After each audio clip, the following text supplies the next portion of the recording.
of struggle still stream through the streets of Selma on this Bloody Sunday anniversary. When I first started out, it was to change a whole situation. 50 years after Sister Antona Ibo came here to march for the right to vote.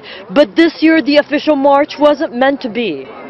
It was canceled. Too many people were here. I don't need it again. When you were marching across the bridge, it was for a movement. It was for action. Yeah, that's right. And people were dying. Sister Ibo says the march is symbolic now. We went with her and her caregiver as they retraced the steps from 1965. It was chilly, but it was March the 10th. She came to Selma from St. Louis a few days after Bloody Sunday. I was scared because they had just beat Reverend Reeb to death on the streets of Selma.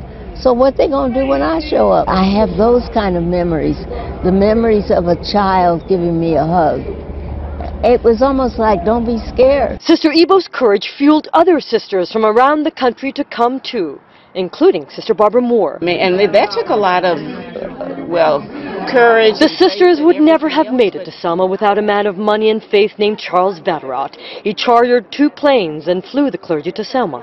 12 Vatterotts came all the way to Selma to meet the sisters. We need to learn from them about their courage, about their commitment, and hold that dear as we march forward. The Vatterotts and the sisters were breaking bread the night before the Bloody Sunday March. The memories and the lessons were on the table. When he came back, he was confronted with threats. The sisters were confronted with threats. Their fight for civil rights became a legacy. Sister Ibo feels that legacy on the streets of Selma.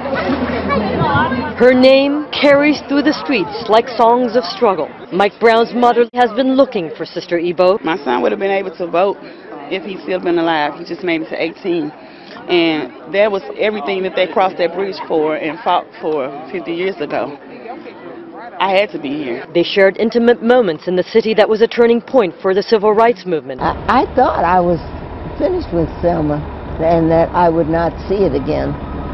Because I just knew that, I'm getting older.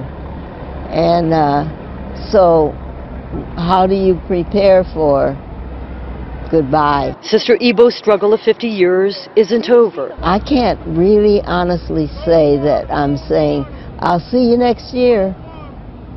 I don't know that I'll see him next year. But she knows tomorrow is never promised. We were also going to follow Sister Barbara Moore from the Sisters of St. Joseph Carondelet in St. Louis, but we actually couldn't find her. We found out later that she was stuck in that throng of people on the bridge.